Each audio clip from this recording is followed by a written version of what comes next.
Breaking news, Pangulong BBM nagalit na sa ginagawa ng China.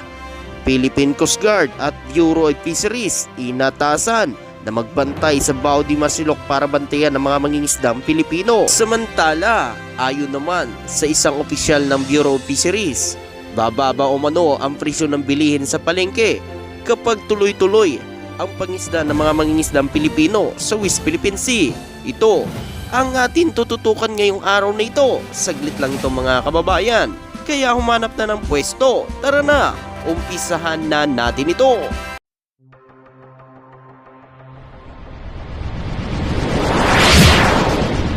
Trupang Ilonggo, Please subscribe and like. and share. Inutusan umano ni Pangulong Ferdinand Marcos Jr.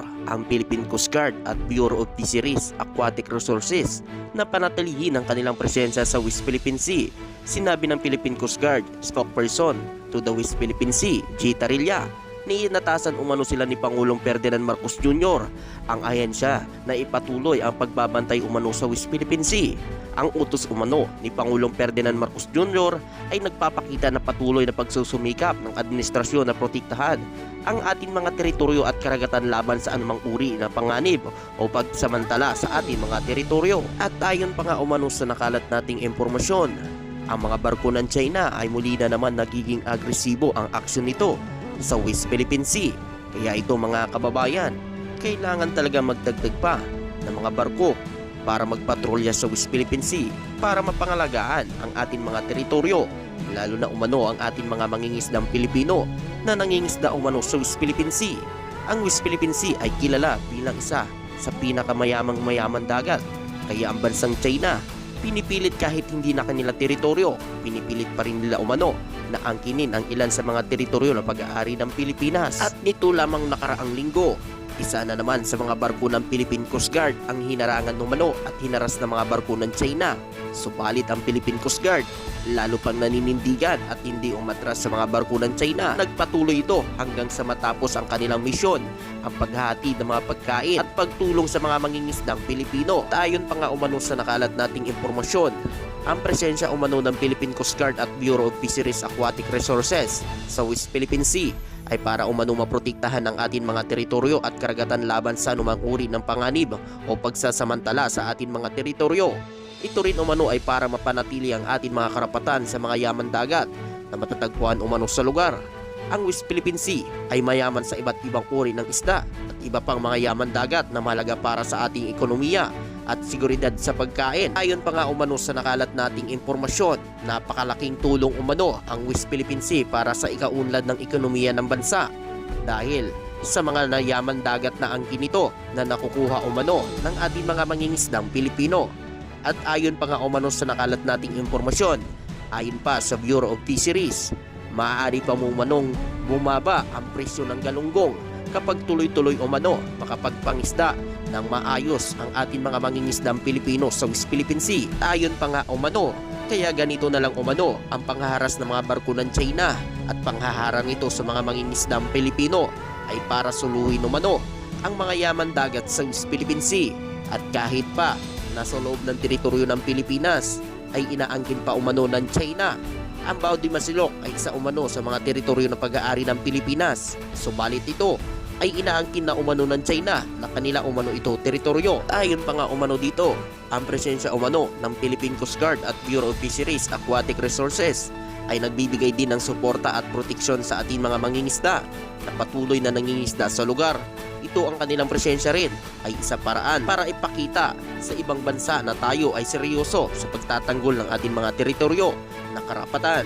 Ang pagpapanatili mo ng presensya ng Philippine Coast Guard at Bureau of Fisheries Aquatic Resources sa West Philippine Sea ay isang malaking hakbang para sa ating soberanya at seguridad. Ayon pa nga umano rito, ang ating mga mangingisda ay nakakuha ng kanilang mahuhuli sa West Philippine Sea at ang mga ito ay binibili at ginagamit ng ating mga mamamayan at ang mga industriya ng pagkain.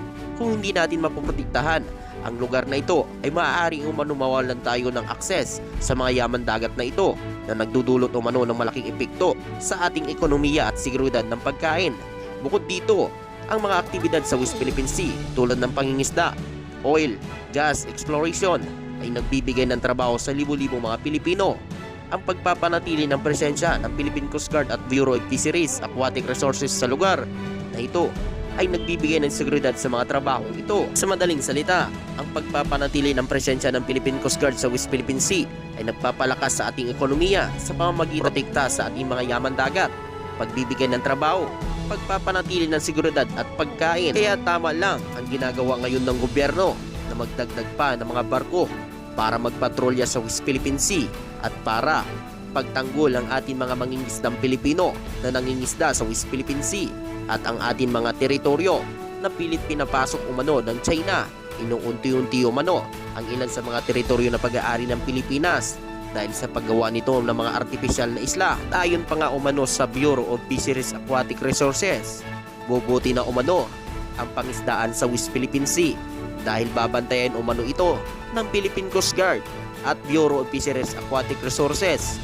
Kaya wala nang dapat ikabahala ang ating mga mangingisdang Pilipino dahil nandun na ang presensya ng Philippine Coast Guard habang sila ay nangingisda sa Baho de Masilog. Ayon pa nga umano sa opisyal ng Bureau of Fisheries Aquatic Resources, ang pagpapabuti umano ng supply ng mga palisdaan mula sa West Philippine Sea ay magiging dahilan umano ng pagbaba ng presyo ng mga bilihin sa merkado. Kung maraming supply, napaka-imposible na mas bababa pa ang presyo ng isda sa ating mga palengke. At ayon pa nga umano sa tagapagsalita ng Philippine Coast Guard na si J. Tarilla, nito lamang Sabado, ng pagpapakalat umano ng masasakyang pandagat sa tradisyonal na lugar ng pangisdaan sa baybayin ng Zambales ay hindi nilayon upang pumutin ang sinuman at palakihin ng gulo sa West Philippine Sea. Sinabi pa ni Tarilla na ang pagkakaroon umano ng mga sasakyang pandagat ng gobyerno ay sisiguro na ang mga mangingisdang Pilipino ay patuloy na makapagpangisda sa lugar upang suportahan ang ating seguridad sa pagkain. Ikaw kababayan, ano ang masasabi mo at makukomento mo dito? Papayag ka ba sa naging desisyon ng gobyerno na mag-deploy na ng mas maraming barko sa West Philippine Sea para mabantayan ang ating mga mangingisdang Pilipino? Comment mo naman dyan mga kababayan. At syempre, kung bago ka pa lang sa aking YouTube channel, ay huwag mo naman kalimutan i-like at i-subscribe ang video na ito. Maraming salamat po at magandang araw sa inyong lahat. Tsaka pinaglalaban siya kasi territory natin yun eh. Hindi yung basta-basta na ibibigay mo lang kasi dahil sa oil. Hindi, ang pinaglalaban din natin doon is sakop siya ng Pilipinas eh. Kumbaga pag binigay mo yun sa kanila, para mo natin binigyan ng hudyat na sakupin tayo ng Pilipinas. So hindi lang yan sa likas na yaman, sa sources. Ang point dyan is pinaglalaban din kasi sakop siya ng Pilipinas. Kaya para sa akin, dapat ang ipaglaban siya ng Pilipinas kasi territory natin ang dinidiscussion doon. Military base. Ibig kasi sabihin ng military, ano siya, ibig sabihin protection siya eh. Kung gagamitin siya sa good, why not? Kung yung layunin lang naman is maprotektahan yung place itself, bakit hindi?